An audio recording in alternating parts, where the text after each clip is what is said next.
untuk perbaikan iman, akhlak umat dan masyarakat. Dari iman yang belum sempurna, yang masih terus musyarakah dengan Tuhan-Tuhan lain yang ada di diri kita. Berapa tahun kubro telah dilaksanakan di Kedunglu. Sejak kubro ini hanya sekitar orang 100-200 orang. Bahkan dulu saya teringat di serambi masjid itu aja ya, hanya di serambi masjid, tidak sampai di dalam masjid. Sehingga Perjuangan Wahidiyah memang sejak awal sekali, orangnya pun tidak ada orang yang besar, orang kecil-kecil semua. Dalam artian ilmu agama, semua umumnya pengamal itu kurang memiliki agama. Dalam bagi ilmu dan umum apalagi, dulu hanya lulusan SD semua. Dalam segi ekonomi, pengamal Wahidiyah adalah dari ekonomi lemah. Umumnya mereka buruh di kota, buruh tani. Dalam segi pejabat, tidak ada satu pejabat. Pengamal Wahidiyah itu untuk cari seorang Jogoboyo, cari itu sudah sangat jarang sekali. Hingga ketika ada 1-2 pengamal Wahidiyah dari kepala desa, betapa syukur kita oleh Allah ditambah sebuah kekuatan, yaitu kita punya pengamal yang menjadi lurah. Betapa rendahnya, kekuatan tidak punya apa-apa, harta tidak punya, umat jumlahnya sedikit, jabatan pun tidak punya, ilmu tidak punya, tapi oleh Mbah Yai diajak dengan keyakinan yang sungguh-sungguh bahwa Allah nanti akan menolong kita. Dengan berdoa senantiasa, diajak menangis oleh Mbah Yai.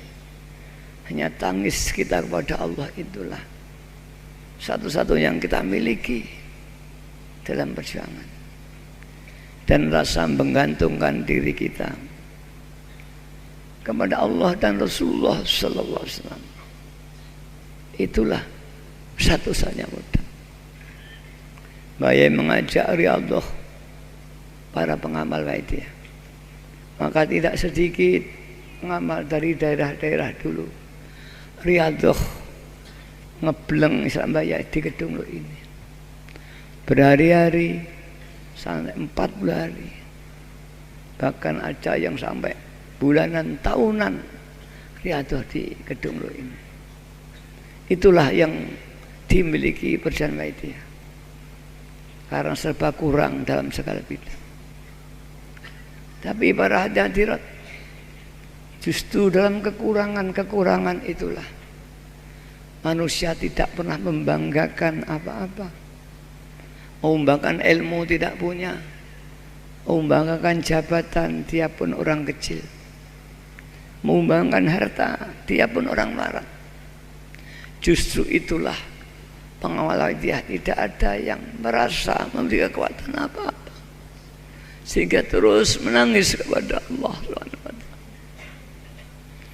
Allah memberikan pertolongan para hadirat, orang-orang, para aulia-aulia, baik yang hidup yang mati, berdatangan membantu. Orang-orang yang mati datang membantu, bahkan tidak sedikit dari kalangan makhluk halus datang menjadi pengamal Wahidiyah, Banyak daerah-daerah yang dikenal, angker dikenal, banyak makhluk halusnya. Justru di sana banyak pengamal waidiyah.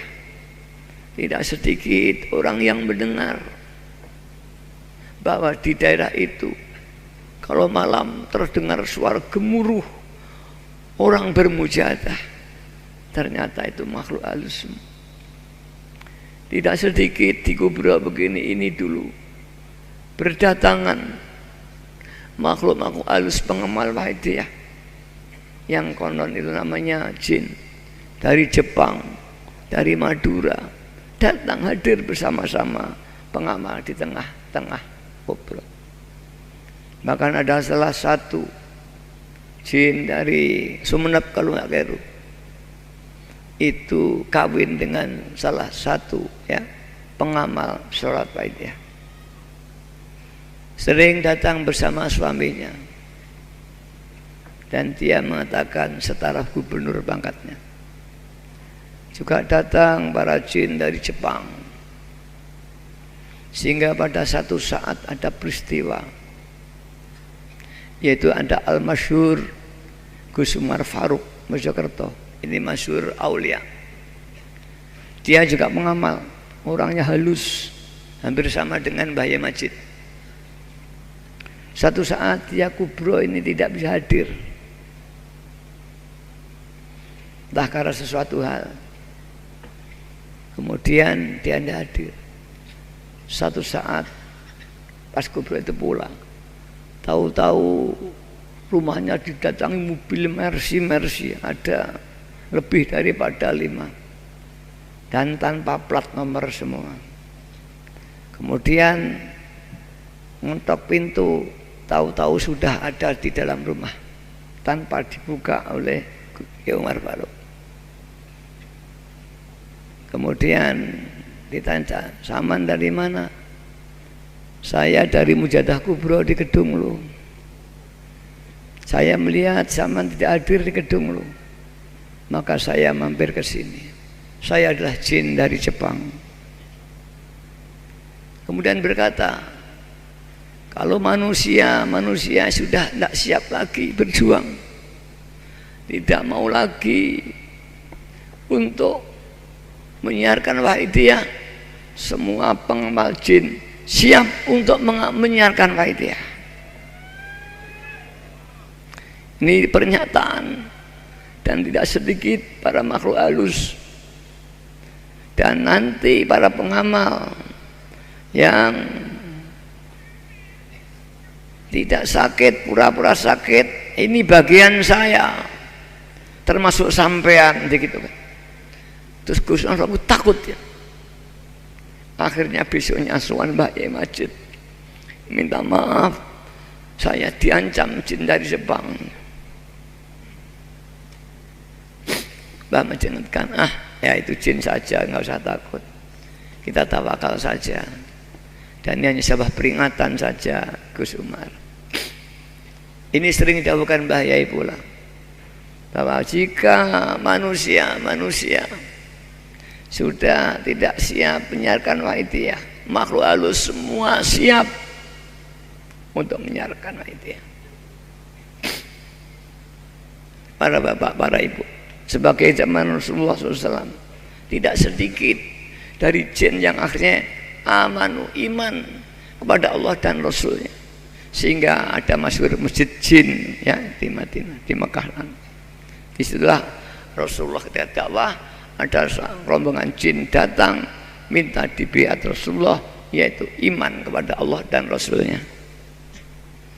Begitu dalam perjalanan kita tidak sedikit apa itu jin dari kerajaan Dorawati di daerah Batu, jin dari kerajaan daerah Alas Ruban, itu di sana banyak pengamal itu ya, dan masih banyak lagi.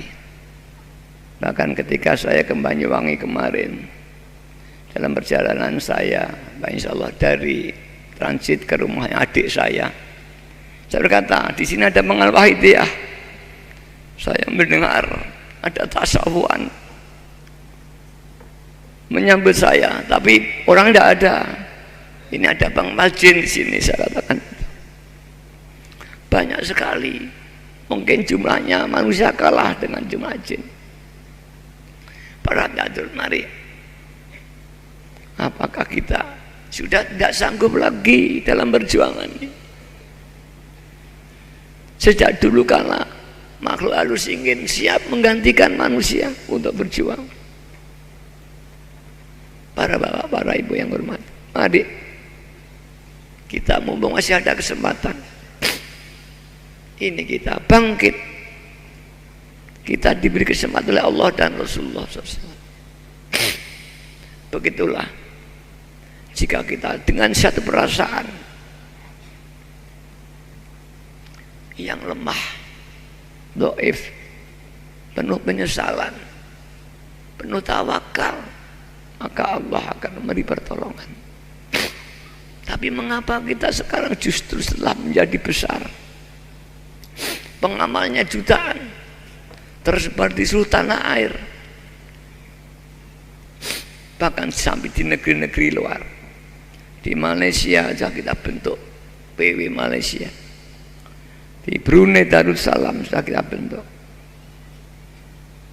di Hong Kong sudah kita bentuk, di Makau, dan alhamdulillah nih ada teman kita yang berangkat ke Jepang, dan kebetulan ini anak diberi kelebihan spiritual yang sering saya katakan, anak muda yang diberi oleh Allah sedikit karomah. Dan kemarin datang pada saya, dia berangkat 3 orang ke Jepang resmi, dan ada saudaranya di sana, sudah ada 6 orang. Dan berangkatlah berjuang ke Jepang kamu, jangan niat mencari pekerjaan. Maka jika kau berangkat perjuangan, kau pulang akan mendawang banyak. Tapi kalau hanya niat kamu mencari pekerjaan, kamu akan kecewa nanti. Berangkatlah sana Riyadhah dengan kekuatan yang diberikan oleh Allah pada kamu. Bahkan dia berkali-kali minta, Romo saya minta doa sampean yang kun fayakun, ya seukuran kamu, tidak seukuran saya. Tidak mungkin kamu. Ya udah, pokoknya saya minta seperti doa yang pengen miliki.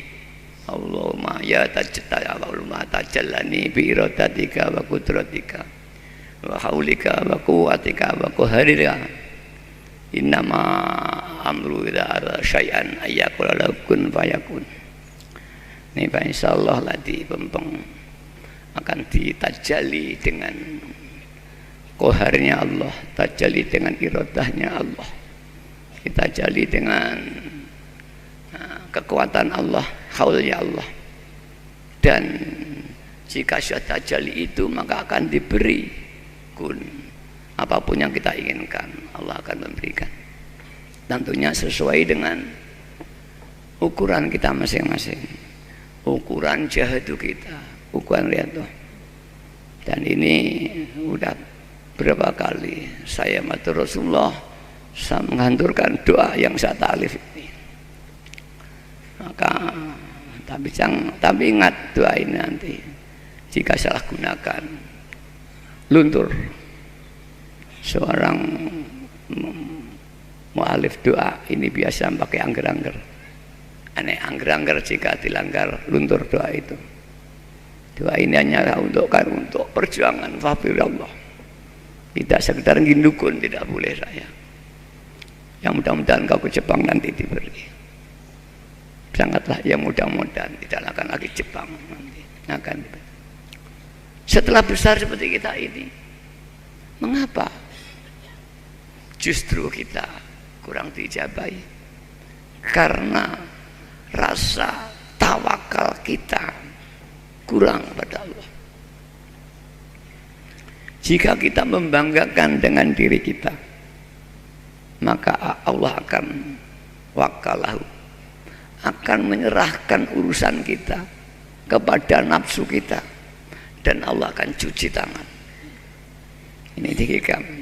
Maka sebaiknya kita senantiasa tawakal, dimanapun, di setiap saat, setiap keadaan kita tawakal, maka Allah akan mewakili diri kita untuk mengatur apa yang sedang kita perjuangkan, baik ini untuk urusan perjuangan atau urusan pribadi masing-masing.